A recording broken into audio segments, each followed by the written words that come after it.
اعوذ باللہ من الشیطان الرجیم بسم اللہ الرحمن الرحیم۔ السلام علیکم پیارے بچوں، کیسے ہیں؟ ٹھیک ہیں؟ خیریت سے ہیں؟ امید ہے آپ خیریت سے رہیں۔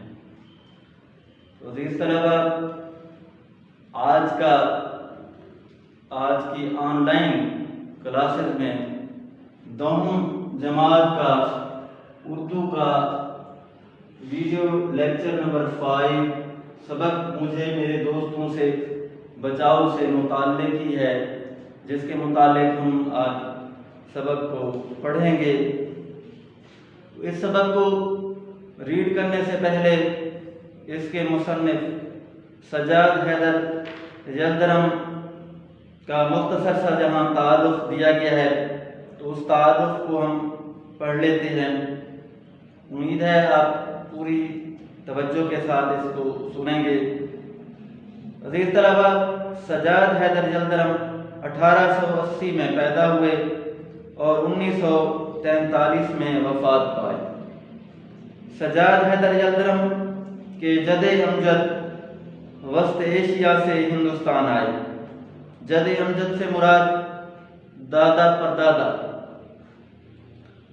1857 کی جنگ آزادی میں حصہ لینے کی پاداش میں ان سے جاگیریں چھن گئیں۔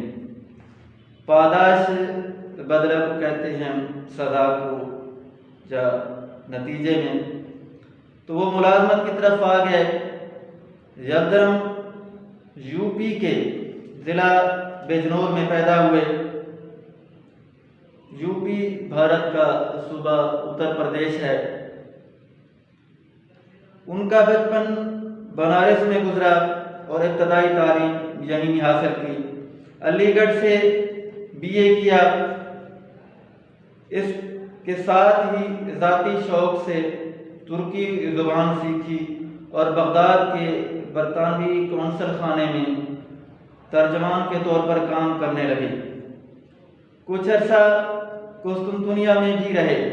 قسطنطنیہ یہ استنبول کا پرانا نام تھا، تاریخی نام جو ہے، اور ترکی زبان و ادب کا مزید مطالعہ کیا۔ علی گڑھ مسلم یونیورسٹی کے رجسٹرار کے طور پر کام کیا۔ پھر جزائر انڈمان میں ریونیو کمشنر رہے۔ 1943 میں لکھنؤ میں وفات پائی۔ عزیز طلبہ، سجاد حیدر یلدرم صاحب طرز ادیب، یعنی ایک انداز کے مالک، صاحب طرز ادیب ایک انداز کے مالک جو ہے، منفرد انداز کے مالک، مترجم اور شاعر تھے۔ افسانہ نویسی اور ترکی زبان سے اردو میں تراجم ان کی شہرت کا سبب بنے۔ عزیز طلبہ، ان کے افسانوں کے بیشتر خیالات و موضوعات ترکی ادب سے ماخوذ ہیں، یعنی اخذ کیے گئے ہیں۔ خیالستان ان کے افسانوں کا مجموعہ ہے۔ اس میں رومانیت کا رنگ غالب ہے، یعنی فرضی داستان جو ہے، اور یہ انشاء لطیف سے مراد عمدہ تحریر جو ہے کا عمدہ نمونہ ہے۔ ان کی انشاء پردرازی میں حص مذہب بھی شامل ہے۔ انشاء پردرازی مضمون نگاری یا مضمون نویسی جو ہے۔ تو عزیز طلبہ، جس طرح سبق کا عنوان مجھے میرے دوستوں سے بچاؤ جو ہے دیا گیا ہے، تو اس میں یعنی اس سبق میں مصنف نے یہ ثابت کرنے کی کوشش کی ہے کہ وہ دوست جو دوسرے دوستوں کے حقوق، ان کے مسائل، ان کی مصروفیات، ان کے احساسات و خیالات اس کا خیال نہیں رکھتے، تو وہ دوست نہیں کہلاتے، بلکہ وہ وبال جانی ہوتے ہیں۔ تو اس کے ساتھ مصنف نے معاشرے میں مختلف افراد کے غلط رویوں کی بھی نشاندہی کی ہے، اور اس کے ساتھ ساتھ جو ہے دوستی کے مثبت اور منفی پہلوؤں کو جو ہے اجاگر کرنے کی کوشش کی ہے۔ تو عزیز طلبہ، اس سبق کو پڑھ رہے ہیں تو آپ پوری توجہ کے ساتھ اس کو سنیں گے اور ساتھ ساتھ مشکل الفاظ کے معنی جو ہیں وہ میں آپ کو بتاتا جاؤں گا، اس کو بھی نوٹ کر لیں گے۔ عزیز طلبہ، اور کوئی طلب ابنائے زمانہ سے نہیں، اور کوئی طلب ابنائے زمانہ سے نہیں، مجھ پہ احسان جو نہ کرتے تو یہ احسان ہوتا۔ ایک دن میں دلی کے چاندنی چوک میں سے گزر رہا تھا کہ میری نظر ایک فقیر پر پڑی جو بڑے مؤثر طریقے سے اپنی حالت زار لوگوں سے بیان کرتا جا رہا تھا۔ مؤثر طریقے سے یعنی اثر انداز رکھنے والے طریقے سے۔ 2-3 منٹ کے وقفے کے بعد یہ درد سے بھری اسپیچ انہی الفاظ اور اسی پیرائے میں دہرا دی جاتی تھی۔ اسپیچ اس کے معنی تقریر کے ہیں اور پیرائے سے مراد انداز۔ تو یہ طرز کچھ مجھے ایسا خاص معلوم ہوا کہ میں اس شخص کو دیکھنے اور اس کے الفاظ سننے کے لیے ٹھہر گیا۔ اس فقیر کا قد لمبا، جسم موٹا تازہ تھا اور چہرہ ایک حد تک خوبصورت ہوتا، مگر بدمعاشی اور بے حیائی نے صورت مسخ کر دی تھی۔ صورت مسخ کرنا، صورت کو بگاڑ دینا، یہ تو اس کی شکل تھی، رہی اس کی صدا تو میں ایسا قسی القلب نہیں ہوں، یعنی ایسا سنگ دل نہیں ہوں کہ صرف اس کا مختصر سا خلاصہ لکھوں۔ وہ اس قابل ہے کہ لفظ با لفظ لکھی جائے، لفظ با لفظ، اس سے مراد حرف با جو ہے۔ چنانچہ وہ اسپیچ یا صدا جو کچھ کہی ہے یہ تھی: اے بھائی مسلمانوں، خدا کے لیے مجھ بدنصیب کا حال سنو۔ میں آفت کا مارا مصیبت کا مارا 7 بچوں کا باپ ہوں، اب روٹیوں کو محتاج ہوں۔ محتاج کے معنی حاجت مند، اور اپنی مصیبت ایک سے کہتا ہوں، میں بھیک نہیں مانگتا، میں یہ چاہتا ہوں کہ اپنے وطن کو چلا جاؤں، مگر کوئی خدا کا پیارا مجھے گھر بھی نہیں پہنچاتا۔ بھائی مسلمانوں، میں غریب الوطن ہوں۔ غریب الوطن کے معنی مسافر کے ہوتے ہیں۔ میرا کوئی دوست نہیں، ہائے میرا کوئی دوست نہیں، اے خدا کے بندو میری سنو، میں غریب الوطن ہوں۔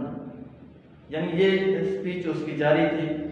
فقیر تو یہ کہتا ہوا اور جن پر اس قصے کا اثر ہوا ان کی خیرات لیتا ہوا آگے بڑھ گیا، لیکن میرے دل میں چند خیالات پیدا ہوئے اور میں نے اپنی حالت کا مقابلہ اس سے کیا، یعنی اس فقیر سے کیا، اور مجھے خود تعجب ہوا، حیرانی ہوئی کہ اکثر امور میں نے اس کو اپنے سے اچھا پایا۔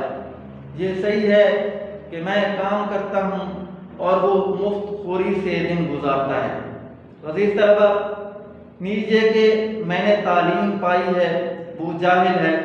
میں اچھے لباس میں رہتا ہوں، وہ پھٹے پرانے کپڑے پہنتا ہے، بس جہاں تک میں اس سے بہتر ہوں۔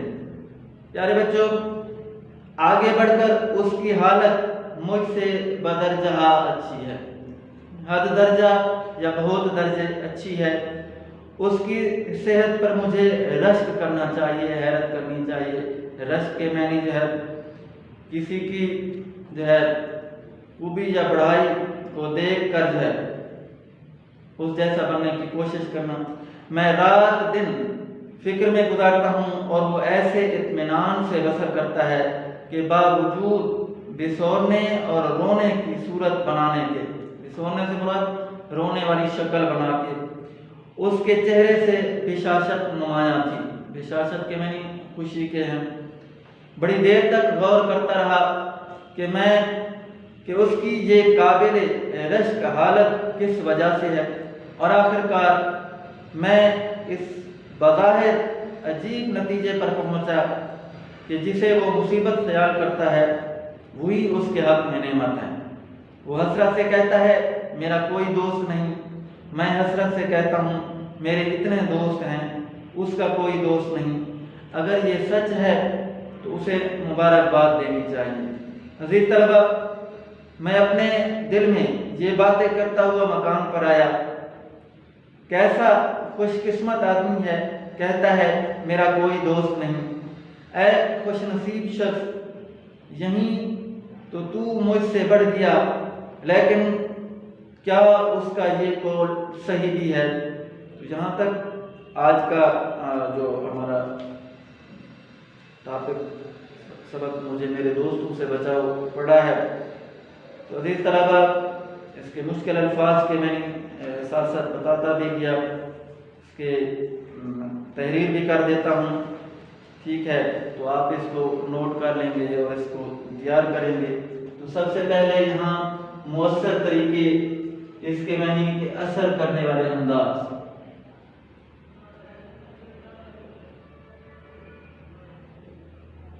پھر اس کے بعد پیرائے کے معنی انداز کے ہیں، طریقے کے ہیں،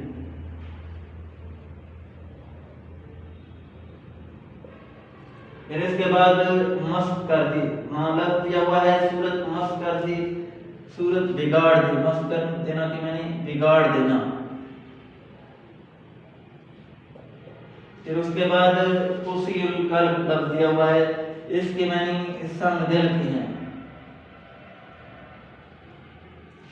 اور اس کے بعد آفت کا مارا لفظ دیا ہوا ہے، اس کے معنی مصیبت کا مارا۔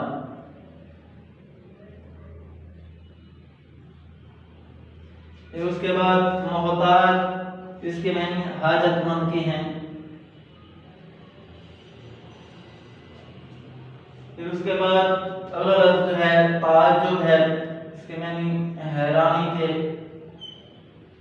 اور اس کے بعد بدر جہاں لفظ دیا ہوا ہے، اس کے معنی بہت درجے یا حد درجہ زیادہ۔ اس کے بعد بشاشت لفظ دیا گیا ہے، اس کے معنی خوشی کے ہیں، اور اس کے بعد بسورنے لفظ دیا ہوا ہے، رونے کی شکل بنانا۔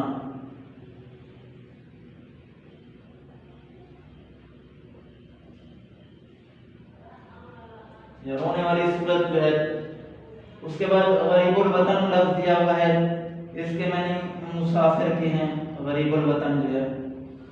تو اس طرح یہ آج کے جو ہم نے سبق ریڈ کیا ہے، اس کے مشکل الفاظ کے معنی تھے جو میں نے آپ کو یہاں تحریر کر دی ہے۔ میں امید کرتا ہوں کہ انشاءاللہ آپ اس کو تیار کریں گے اچھے طریقے سے، اپنی محنت کو جو ہے جاری رکھیں گے۔ تو عزیز طلبہ، ایک اور پیغام میں آپ کو دینا چاہتا ہوں کہ جو شخص جہد مسلسل کو اپنا شعار بناتا ہے تو کامیابی اس کے قدم چومتی ہے اور وہ کامیابی سے ہمکنار ہوتا ہے۔ انشاءاللہ اگلے لیکچر میں یہی ہمارا ٹاپک جو ہے اس کو جاری رکھیں گے، اس کے اگلے پیراگراف جو ہیں ان کو ہم ریڈ کریں گے۔ تو بہت شکریہ، اللہ حافظ۔